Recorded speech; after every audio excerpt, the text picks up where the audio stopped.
Never thought I would be a tech girly, six-figure mommy, straight out of college. Hey guys, so today I'm going to be telling you guys how I landed my job at Google straight out of college. I'm not saying this is the only way to get the job at Google, but this is how I landed a job at Google, making six figures at 21 years old. So yeah, stay tuned. So first I want to start this video off by saying you can do anything you set your mind to. Like, do not limit yourself. One of my sayings is you can't put your limits on me. I am limitless. So I just want all of you guys to know that if this is something that you want to do, you will be able to do it. You just know and believe in yourself that you can do it. So with that being said, I'm going to start with the misconceptions, because if we're saying that we're limitless, let's just get rid of all the fear. Let's get rid of all the misconceptions so we can kind of go into the rest of the video with an open mind. So one of the first misconceptions is that you have to have a certain major. Nope, absolutely not true. Honestly, you don't even really need a college degree for certain roles. Not all roles, but certain roles, you don't even need a college degree. So major does not matter. I was political science and I switched to business, and by the time I switched, I didn't even have that much business experience. So yeah, your major does not matter. Number two, your GPA also does not matter. I didn't even put my GPA on my resume, so that's another barrier of entry that you don't have to have or have to worry about. Another misconception is that you have to know someone. I feel like this is one of the biggest ones, that you have to have a referral. I did not have a referral. I tried to get a referral. I definitely tried, but I didn't have a referral. So I just straight up applied.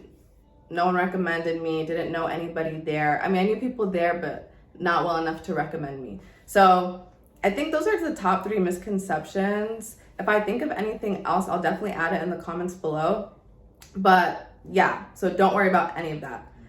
And since those misconceptions are out the way, that essentially means basically anybody could apply. Okay, as for me, I was able to land this job because I was a Google Bold intern. So after I completed my internship this summer going into my senior year, I was offered a full-time job. So to come back to Google, they call it a return offer. But yeah, so that's how I was able to get the job. How I landed the internship was I just straight up applied on their career website. Like I said, I didn't have a referral, didn't put my GPA, and my major was business, but like I said, I had just got into the business major, so I didn't even have that much experience. And I have so many friends that were so many different majors, had so many different experiences, and they were still able to get the job. So for the Bold internship application, it was essentially a resume drop. You just dropped your resume, there was like check boxes of like what industry that you would want to go into. So it was like marketing, finance. My current job is an associate account manager. So that's on the business side, non-tech roles. I don't know too much about the technical process. I know those interviews are completely different than non-tech roles, but yeah, so essentially just drop your resume. That's it. It depends on where you hear back, because it was a rolling application cycle. So some people heard back before me. Like, I didn't really think anything of it. I think especially with like internships and stuff, you have to really just run your own race. And I think that's why I was able to be successful in college and landing jobs, because I didn't compare myself to anybody else. So that's like also just another tip when you're applying to something like this. So I think people started hearing back maybe as soon as October. I did not hear back till December. And then I had friends that heard back like late January, February.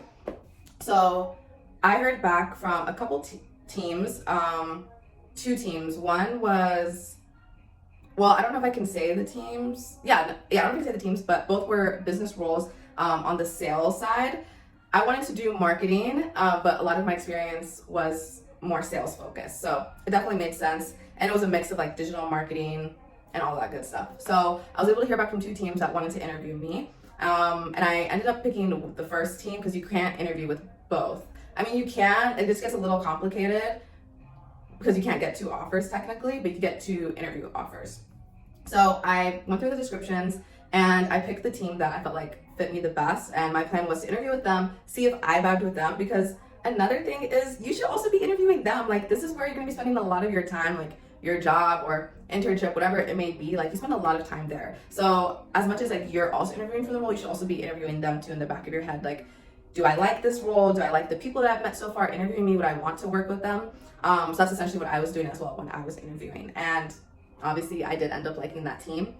For my interview process, it was essentially a lot of hypothetical questions and situation-based questions. So they know that you're in college and that you probably haven't had experience, but they do expect you to know the role that you're applying to. An example of a type of question, I don't remember what the exact questions I had were, but for me on the business side of like, how would you handle an objection from a client? Like, I feel like it was something like that. And then definitely like situationals, describe a time when you had to deal with a teammate that didn't get along with, that type of question. So, and they provide you with a little bit of guidance. They don't tell you the questions or anything, but I feel like they give you a little bit of guidance when you're applying. And yeah, so for me, I was abroad at the time when I did those interviews. I did them in Sierra Leone, so I didn't have time to reach out to anybody, but I felt very confident in my interviews because I had interned at Facebook the year prior in the exact same role. So I just prepared with my friend that was with me, and that was pretty much it. I do recommend, especially if you're not familiar with the role, prepping with somebody that is in that role, works at the company, all that good stuff. When applying, tailor your resume to the role. I feel like that's like my biggest tip. I feel like people just apply to things and they don't even know the role. Like, you read the description, but did you like internalize it and think of like what exactly do they do? Are you reading up about the industry, like that type of thing? Because I think that's why people don't hear back or have success with it, because if they're at the end of the day, they're just looking at your resume.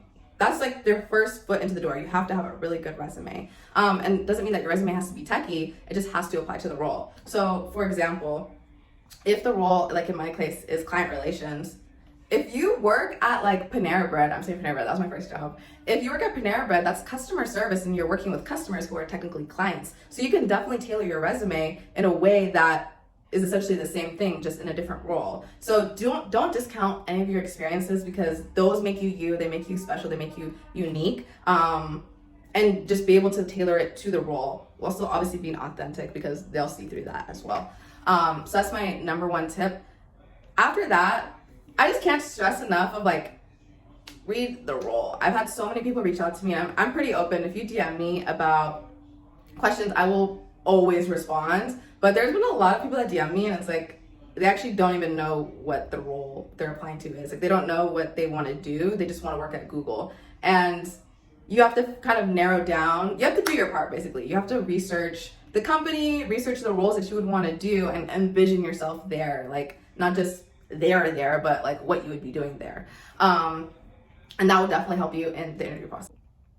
I will be honest and say that my prior internship experience, I think, really catapulted me to getting the job, because I had interned at Facebook the summer prior. It's now Meta, doing the exact same role. So like that same account manager role I did at a competitor. So I knew that was going to help me a lot, because in terms of like role-based questions, I had already have worked with clients. So I could be able to give experiences on like the tech side of like working with the exact same type of clients. But I also made sure to include experience from like my college jobs and just anything like that. So I show that it's like a diverse set, and that of experiences, and that my only experience is not just Facebook. So that's number one. Number two, I was just being myself. Like, the way I'm talking to you guys right now is how I was talking in the interview. I interviewed people a lot when I was in college for my business organization. And I feel like sometimes people really try to prove that they know the role, and they're like this. I just need to take a breath and just relax, like you're talking to a friend, and, you know, sharing ideas of the company, the role, about yourself, all that good stuff. So we were having a conversation. I think we talked about music for like the first 10 minutes of the interview. Okay, not 10, but like the first 5 minutes of the interview. We're talking about music, and it was just very conversational. And I think that also served me well, because they're not just interviewing you for if you're gonna like do really well in the role. My personal theory is I think they're also interviewing to see if they want to work with you, because like I said, you spend a lot of time with these people at the end of the day, and it's like, who do I vibe with? And that's why, like, you don't want to fake the vibe though either, because you also want to vibe with them as well. I feel like I should be using a different word than that.